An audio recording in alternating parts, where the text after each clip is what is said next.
Assalamualaikum warahmatullahi wabarakatuh. Alhamdulillahi rabbil alamin. Wassalatu wassalamu ala asrafil anbiya wal mursalin wa ala alihi wa ashabihi ajmain. Rabbi shrah li sadri wa yassir li amri wahlul 'uqdatam min lisani yafqahu qawli. Subhanaka la ilma lana illa ma 'allamtana innaka antal alimul hakim. Amma ba'd. Monggo kita bersyukur marang Allah Subhanahu wa taala untuk tansah pinaringan kesehatan, kesempatan, keistiqomahan sehingga kita saged melaksanakan ibadah siam Ramadan, jamaah salat subuh sekaligus sareng-sareng ngaos thalabul ilmi. Mugi-mugi menapa ingkang kita tindakaken tansah ansal ganjaran lan ridho saking Allah Subhanahu wa taala. Allahumma amin. Bapak-bapak, ibu-ibu ingkang kula hormati, masih tema untuk saya yaitu masih terkait dengan hukum keluarga, al-ahwal syakhsiyah, yaitu hal-hal yang berkaitan dengan keluarga. Kemarin, hari Rabu kemarin sudah saya jelaskan, kalau nggak salah tentang kewajiban suami istri nggih.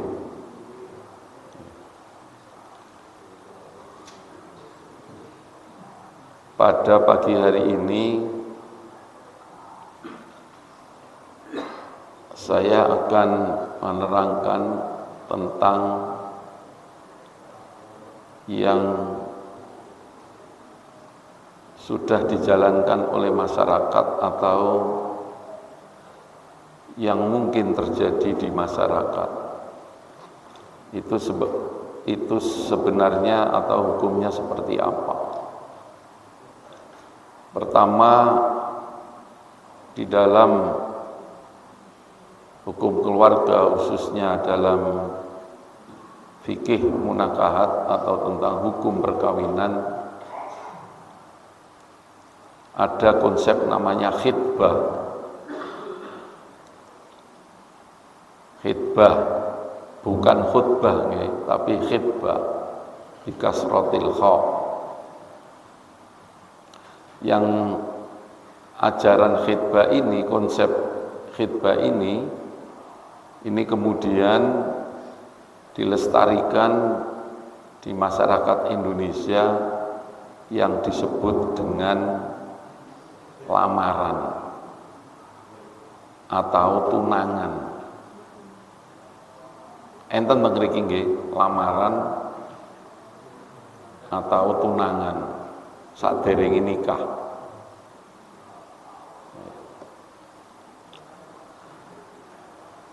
Kemudian nanti yang kedua akan saya terangkan, yang ini bisa saja terjadi, yaitu tentang nusuz.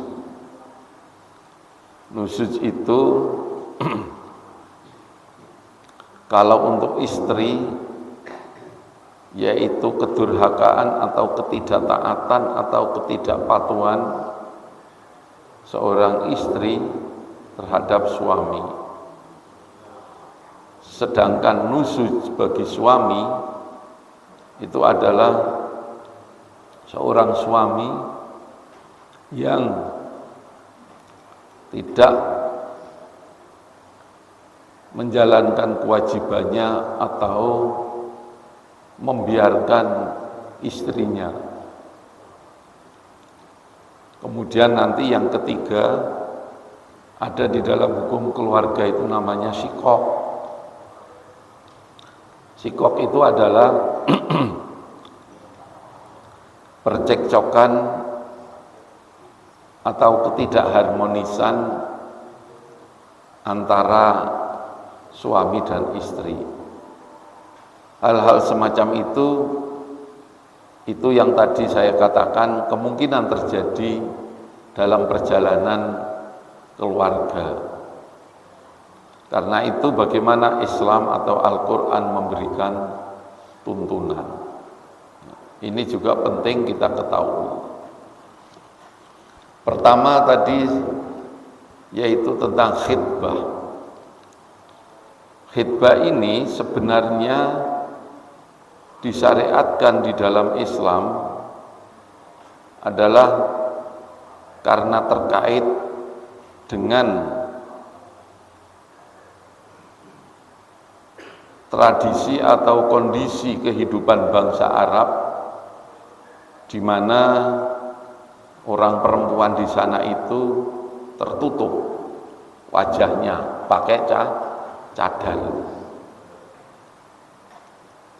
Sehingga apabila seorang laki-laki ingin menikahi seorang perempuan, itu perempuan yang akan dinikahi itu tidak pernah kelihatan wajahnya sebagaimana di Indonesia. Karena itu kalau ingin menikah bermaksud menjadikan istri seorang perempuan, maka harus melalui proses khitbah, yaitu seorang laki-laki yang ingin menikah dengan seorang perempuan, misalkan namanya Aminah. Aminah itu bapaknya Abdullah, misalkan. Enten sing namine Aminah, Bu. Sing namine Abdullah enten. Nah, itu datang ke rumahnya Pak Abdullah, ningali, melihat Aminah itu kayak ngapa. Lalu kemudian ada proses cadarnya dibuka, dilepas, ben ngerti wajahnya. Keranten teng Arab niku pakai cadar. Jane Aminah sih kayak ngapa, irunge mancung ora, kupinge ono loro apa ora, kira-kira ngoten guyonane. Nah, itu seperti itu maksud khitbah di dalam fikih itu. Yang boleh dilihat itu adalah wajah dan telapak tangan. Kenapa wajah dan telapak tangan?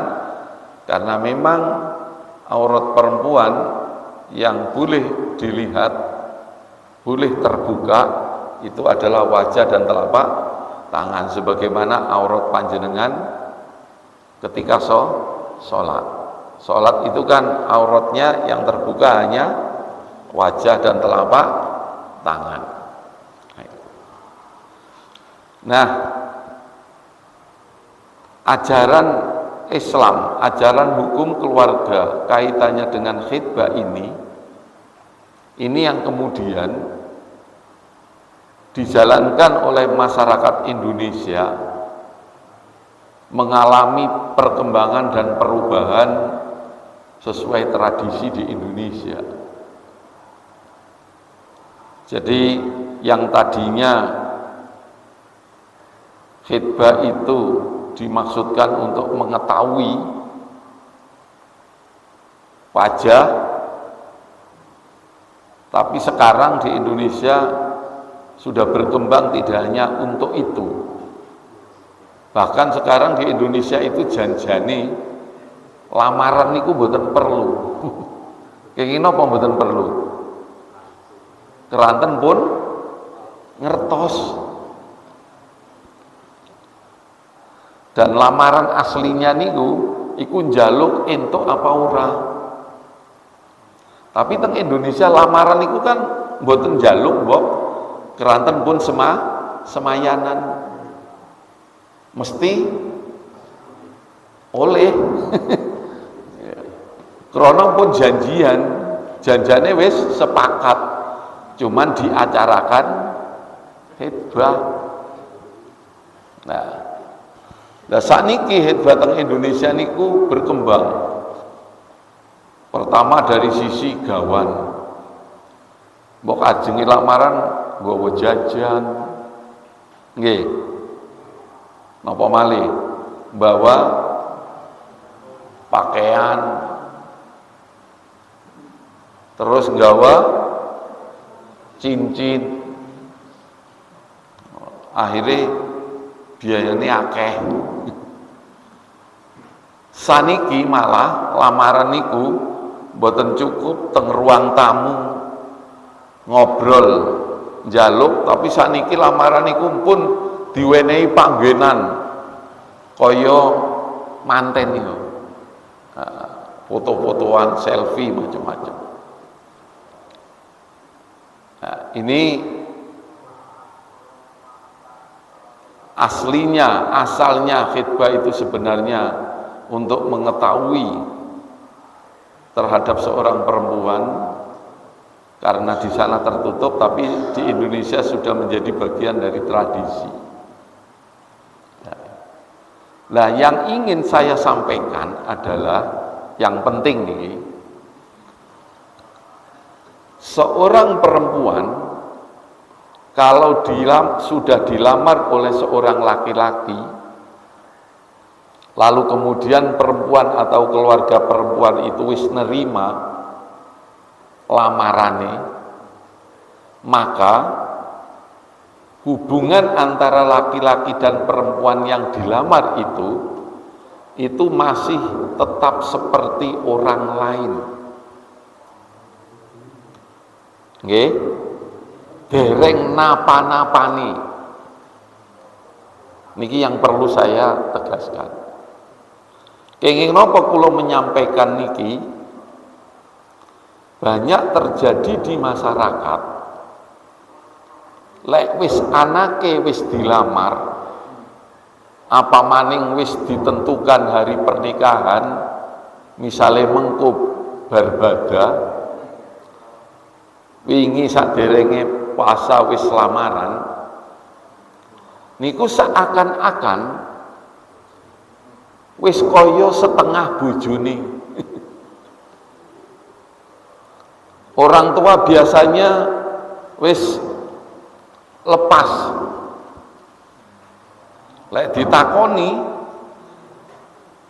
nggih niku pun calone kok Pak, niku pun badhe nikah mangke barbada.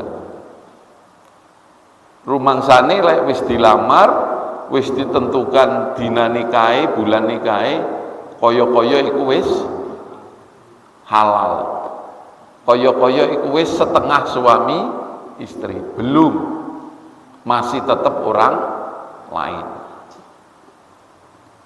Nah, ini yang perlu saya tegaskan. Kula rumiyin nate gadah tangga kula niku duwe anak wadon. Anak wadon tangga kula niku wis dilamar. Sing ngelamar niku kerja teng Jakarta. Setiap Jumat, kadang-kadang telung minggu, seulan sepisan, niku calon bojone sing pun ngelamar niku Sabtu wengi niku dugi. Ya tilik lah ning Purwokerto. Mengko baline Minggu sore. Ya lanange ya biasa nginep teng ngriku.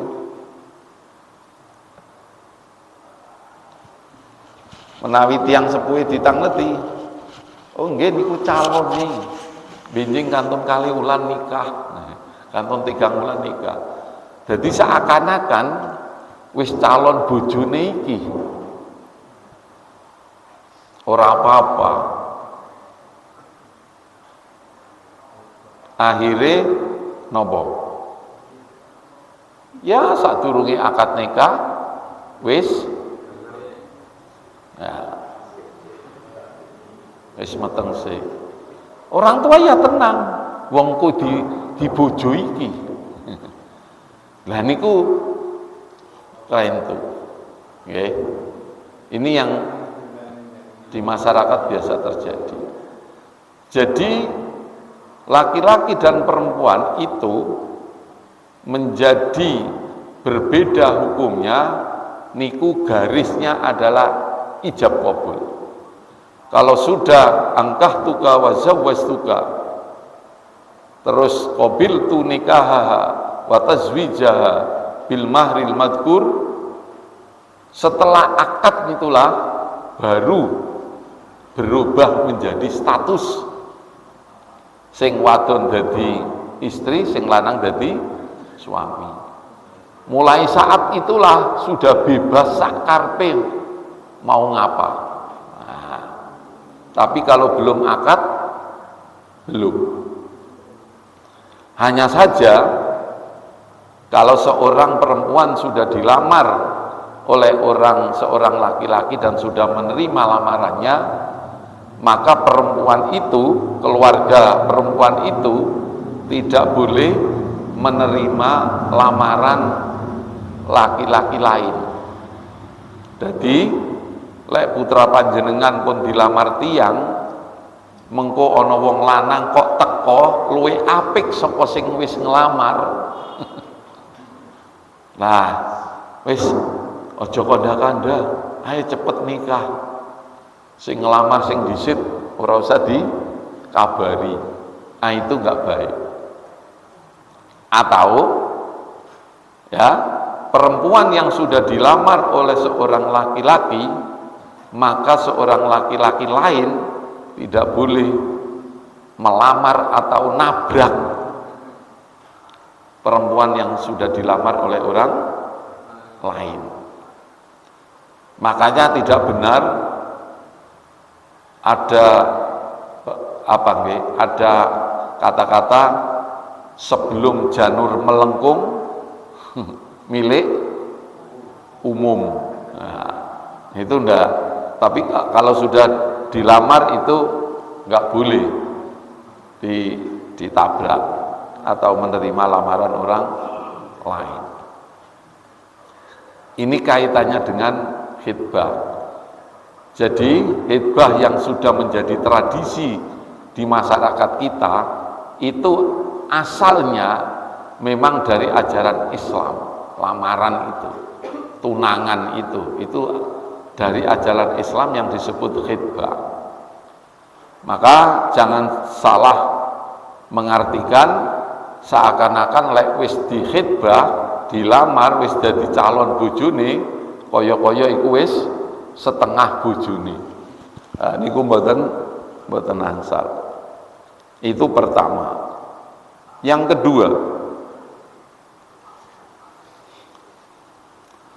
kedua tentang nusuz. Maka saged ditingali wonten ing surat An-Nisa ayat 34. Ingkang kula sampaiaken ini ya memang disebutkan dalam Al-Qur'an. Ayatnya ngeten. Wallati takhafuna nusuzahunna fa'idhuhunna wahjuruhunna fil madaji wadribuhunna fa in ata'nakum fala tabghu alaihinna sabila innallaha kana aliyan kabira. Artos sing ngeten. Istri-istri yang kamu khawatirkan nusuzahunna. Nusuz niku napa?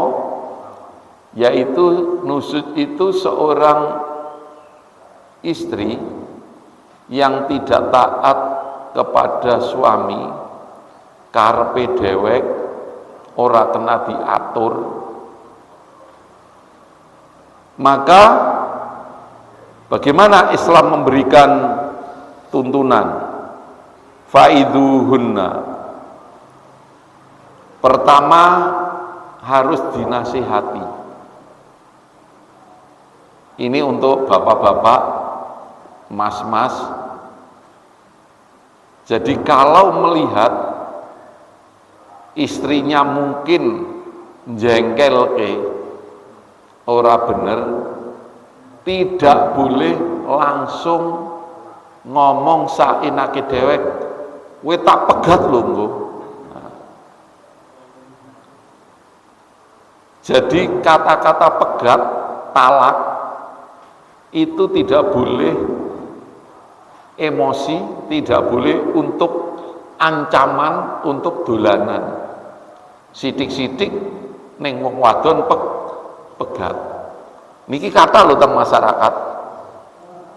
Nun? Enten mboten, Bu? Niki biasanya ibu-ibu sing ngerasakan. Mboten nangsal. Bapak-bapak kok sing wadon salah sidik pegat. Ya. Al-Qur'an melarang itu. Ya, senjengkel ke apapun seorang istri itu pertama faiduhunna. Harus diberikan nasihat. Ya aja ngono to, Bu. Nah, kira-kira ngoten dinasihati. Bapak sing sabar. Lah, lek wis dinasihati beberapa kali ora mempan, tasik ndablek. Ya, wahjuruhunna fil madhaji. Maka pisahlah dari tempat tidur. Maksudnya nopo? Ya ora diajak turu bareng. Bahkan ada yang menafsiri dinengke wae. Ya. Untuk memberikan pelajaran. Kenapa Al-Qur'an mengatakan seperti itu? Jarene nggih. Wong kula dereng nate dadi wong wadon. Jarene wong wadon niku lek dinengke karo wong lanang bojone utawa ora dibarengi turu, itu sing katanya perasaan gitu kira-kira.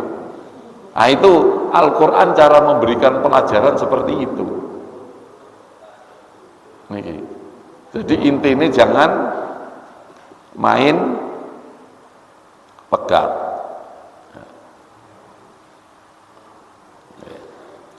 Lek mboten mempan wadribuhunna,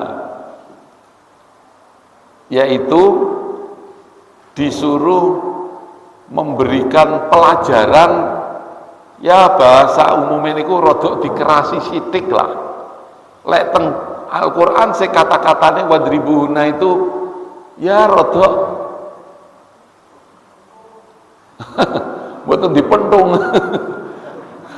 Dipendung. Napa nggih? Ya ditabok lah. Karena sekarang di Indonesia ada aturan KDRT, kekerasan dalam rumah tangga. Lek bojo niku mentung iso dilaporke polisi mungkin. Kekerasan dalam rumah tangga. Ya. Ini diberi pelajaran lah. Ya mungkin umpama nabok ya aja banter-banter kok malah lek ngriki enten bekase niku dilaporaken teng polisi mangke. Ya. Niku tuntunan Al-Qur'an. Ya, tuntunan Al-Qur'an. Nah, kados pundi salah satu contoh nusuk niku. Kula nggak ada cerita ngeten. Kula niku nggak ada tetangga. Rumiyin to. Tetangga saya itu punya anak laki-laki, guru. Dia punya istri. Lah, istrinya itu laki-lakinya ini baik. Jadi diwenek gajiane, diweneke sing wadon. Sing wadon niki mboten saged ngatur sekarepe dhewek. Sering nyun sewu nggih. sering belanja utang zaman rumiyin, kreditan, misalnya ngeredit perabot rumah tangga, kredit pakaian, akhirnya belanja sing diwenehi bojone niki wau niku mboten cukup, akhirnya akeh utange, ning kono duwe utang daster ning kono duwe utang napa, akhirnya ora iso bayar, bojone sing ditagih, bojone kaget kok utangnya istri kok banyak sekali. Akhirnya suaminya mencari uang untuk nutup, dinasihati, ya aja kaya kuwi lah, ya lek duwe kepinginan, lek kira-kira ora patiya penting, lek duwite durung cukup ya aja dhisit, ya, apik sing lanang. Tapi sing wadon iki mboten napa nggih, mboten tahanan. Wis dinasihati waras setahun rong tahun kumat malih ora sabar, terus dheweke jajal kulakan dodolan pakaian sing dikredit-kreditke ning acara RT-an, dasawisma, dikredit-kreditke niku. Akhirnya akeh sing ora bayar. Bangkrut malih. Bojone nutupi maning. Dinasehati, mbok sing sabar. Iki aku ya wis nyambut gawe dicukup-cukupke. Bayaranku saiki sik semene. Sadar. Umat malih. Malah melayu dan kepingin bayarannya akeh dadi napa niku namine pembantu rumah tangga, TKW. Saniki mboten TKW jenenge napa nggih? Asisten ART, asisten rumah tangga. Nggih. Padahal anaknya cilik-cilik diserake bojone, dia golek dijarke. Lah mara tuwane, bapaknya yang laki-laki ini berarti mertuanya itu niku ngomong kare bojo kare anake sing lanang-lanang. Waduh, wis bojomu iku wis nusuj. Jadi bapak ini tadi ngomong, bojomu iku wis kategori nusuj. Kayane tak angel diatur. Wis kariko apa masih tetap eman-eman apa ora. Nah itu. Ini maksudnya seorang istri yang nusuj. Jadi sakarepe dhewek akhirnya mengganggu ya, stabilitas rumah tangga. Mila napa-napa niku dirembug sing sae. Itu contoh nusuj. Termasuk kan enten hadis ngeten nggih. Enten hadis almar'atus sholihah atau istri yang bagus itu kan ada hadis almar'atus sholihah man idza nadartaha sarratka, yaitu perempuan istri yang solehah itu apabila seorang perempuan yang melihat kamu menyenangkan. Wa idza amartaha atau atka, kalau diperintah ya taat. Wa idza aqsamta laha abarratka. Nah ini ketika suami memberikan sesuatu maka dia merawat, kemudian memanage, mengatur dengan baik. Wa idza ghibta anha nasohatha fi nafsiha wa malika. Dan apabila suaminya sedang tidak ada, dia pandai menjaga dirinya dan juga menjaga hartanya. Jadi ora dolanan keluyuran terus. Akhirnya ning mall lek saniki sing ditingali Shopee terus. Akhirnya ya duit sing diwenehke bojone entong. Napa malih saniki kata kelompok-kelompok nyuwun sewu teng kotane itu sosialita. Dolan rono nganggo seragam, tuku klambi, engko maning kelompok iki. Wah. Kata lho Bu, beberapa suami sing gara-gara tingkah istrinya dadine utangnya akeh. Nah, itu jangan sampai begitu. Tapi juga di dalam Al-Quran ada juga nusutnya seorang suami. Ya. Yaitu di dalam surat An-Nisa juga nih, kalau nggak salah. Itu dikatakan wa in imra'atun khafat min ba'liha nusujan aw iradan fala junaha 'alaihima ayyusliha.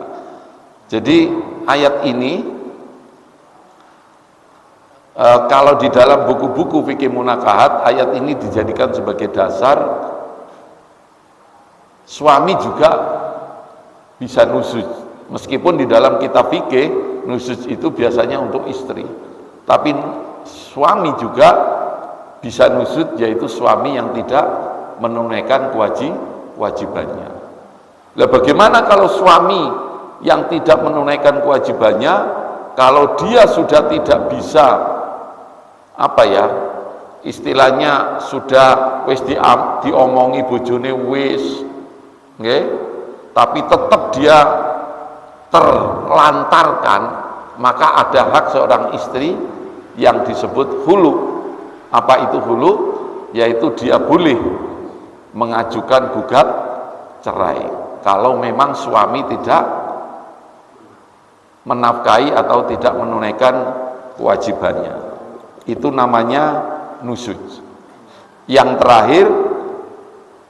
terakhir untuk pertemuan ini yaitu yang disebut sikok. Nah, sikok niki kata niki juga yang keliru di dalam yang ada di masyarakat. Ada tuntunan sikok atau ayat sikok, yaitu surat An-Nisa ayat 35. Wa in khiftum sikoqa bainihima fab'athu hakaman min ahlihi wa hakaman min ahliha yurida islaha yuwaffiqillaha bainahuma innallaha kana aliman khabira. Apa niku sikok? Niki hati-hati dengan nggih. Sikok itu adalah percekcokan, gegeran, nggih, di dalam rumah tangga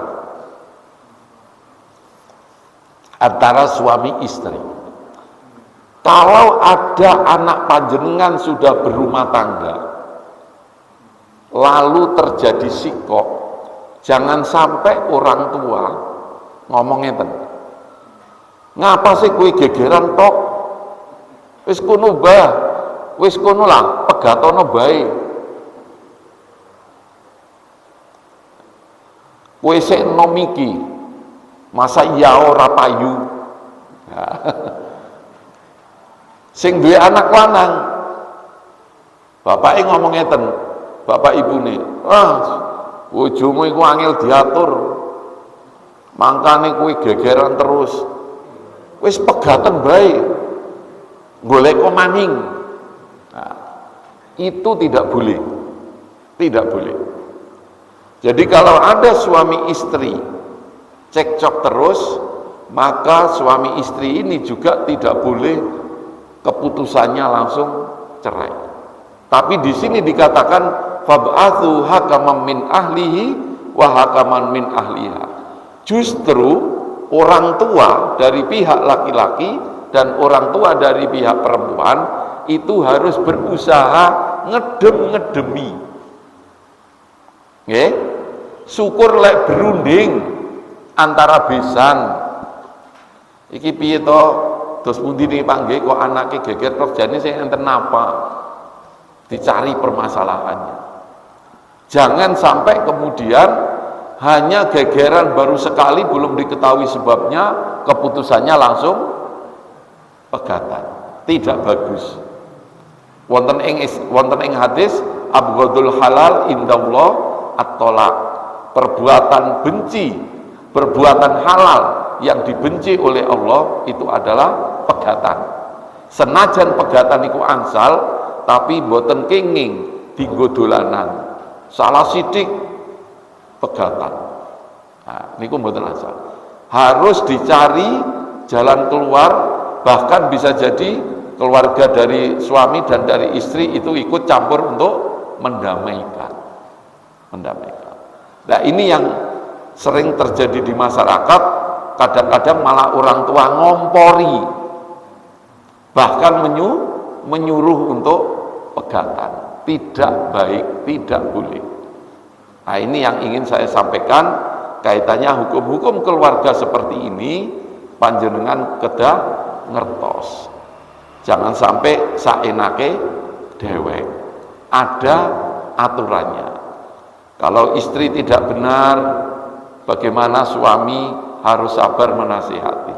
Kalau suami tidak benar, bagaimana istri harus menasihati.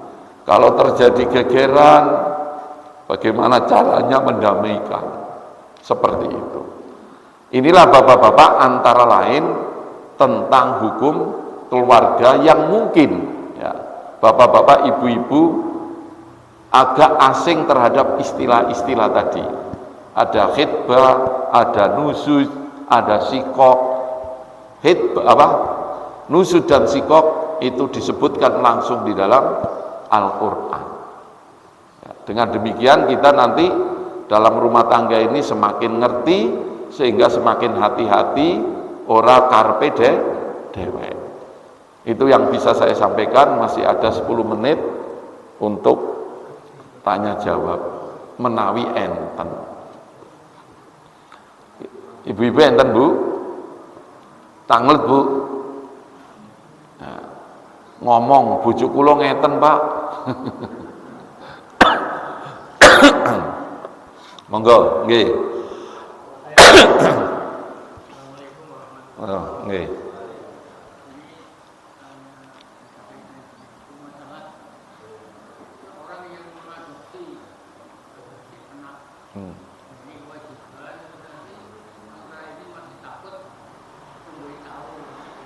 Ya. Bapak.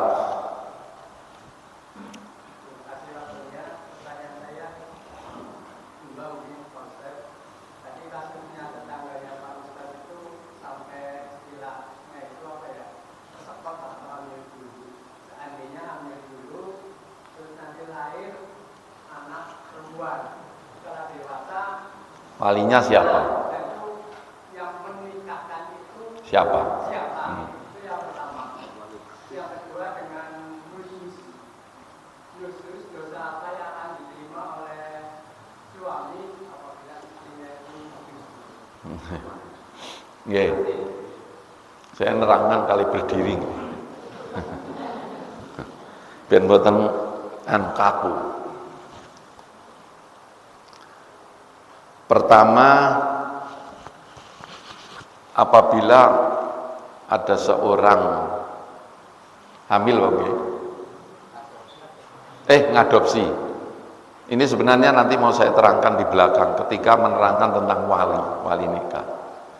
Orang mengangkat anak, antara bapak yang mengangkat, keluarga yang mengangkat dengan anak yang diangkat, itu di dalam Islam tidak ada hubungan apa-apa.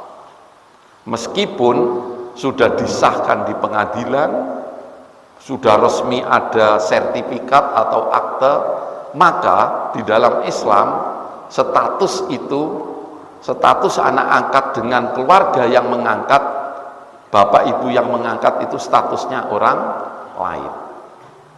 Karena itu ada ayat Al-Quran, saya lupa, tidak boleh anak angkat itu dibinkan terhadap bapak angkat. Itu Rasulullah dulu pernah kena tegur langsung. Apa nih? Kena tegur langsung oleh Allah, kemudian turun surat apa saya lupa. Karena itu yang bagus, anak angkat itu kalau ngangkatnya mulai kecil, nanti setelah dewasa dia harus dikasih tahu bahwa dia anak angkat. Jangan sampai anak angkat itu disembunyikan, dia tidak tahu bahwa dia anak angkat. Karena anak angkat itu masih mempunyai hubungan hukum dengan bapak ibu kandungnya. Maka kalau mengangkat anak, bapak ibu yang mengangkat ini itu harus punya dokumen lengkap tentang bapak ibu kandungnya, KTP, kartu keluarga, nomor HP, alamat. Karena nanti kalau yang diangkat itu kebetulan perempuan, maka ketika nikah yang menjadi wali harus bapak kandungnya. Kalau tidak ada bapak kandung, ya keluarga dari bapak kandungnya. Tidak boleh bapak angkat menjadi wali nikah, tidak sah pernikahannya. Dan ini banyak terjadi, akhirnya diulang. Ngoten nggih? Nah, itu. Jadi nggak boleh anak angkat itu disembunyikan, malah harus tahu. Harus tahu. Ini banyak yang keliru di dalam masyarakat, adopsi itu. Dalam Islam namanya tabani. Tabani itu adopsi. Ya, itu nggak boleh disembunyikan.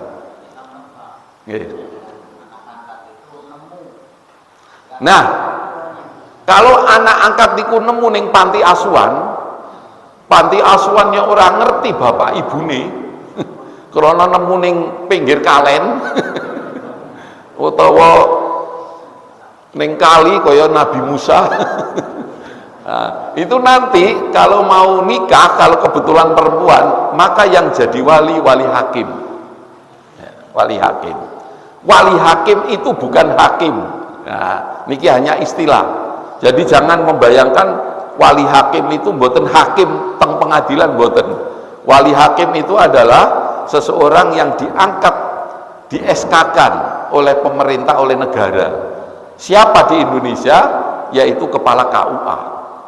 Karena itu kepala KUA tidak ada yang perempuan. Kenapa? Karena mereka jadi wali nanti, wali hakim.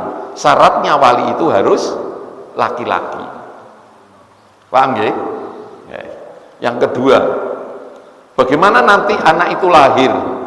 Nah, ada dua hukum. Kalau menurut hukum perdata Islam di Indonesia, anak yang lahir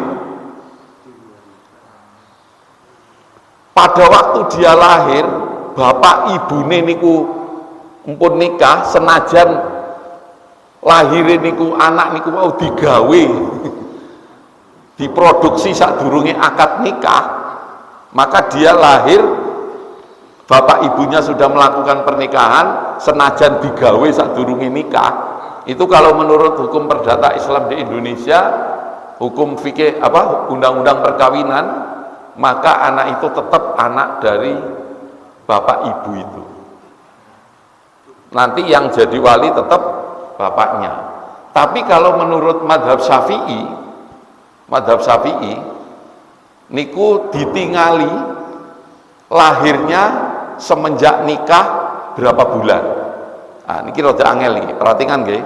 Umpama enten tiang akad nikah 1 Januari. Tapi waktu akad nikah niku wis meteng.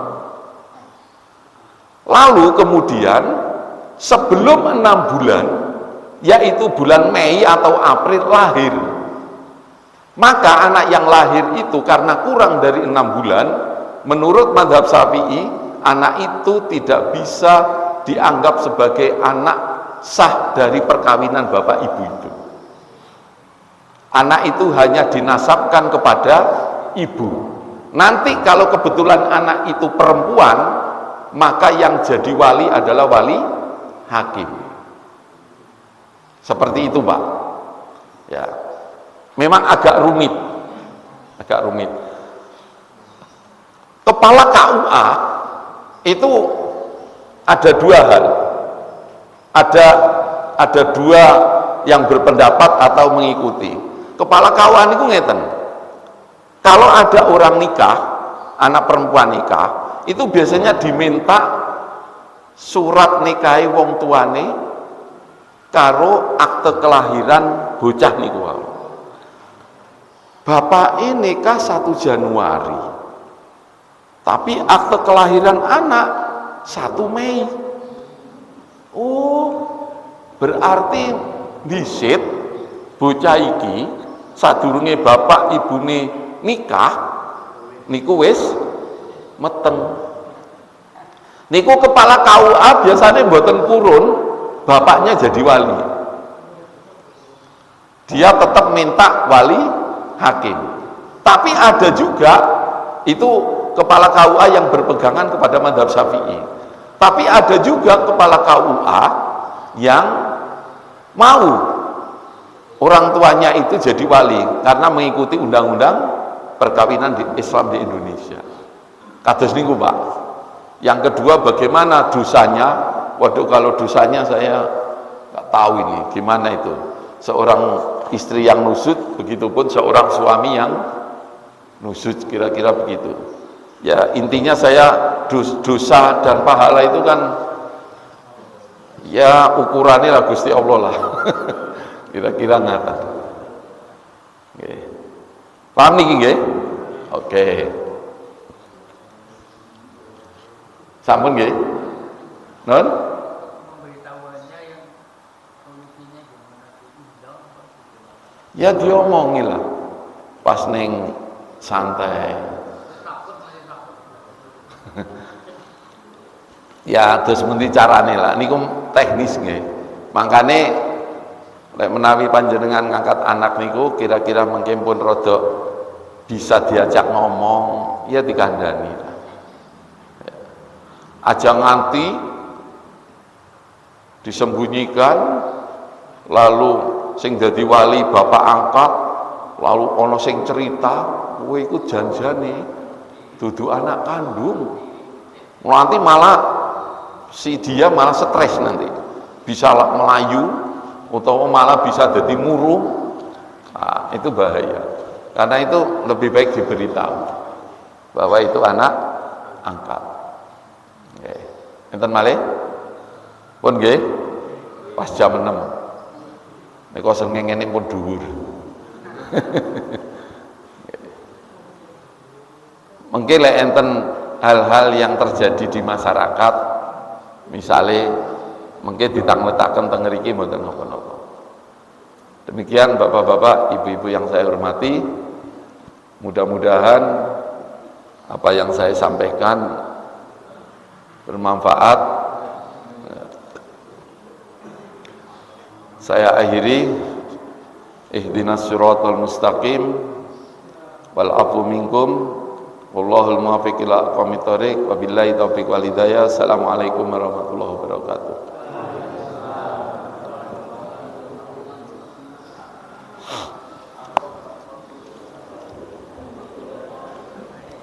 Heh.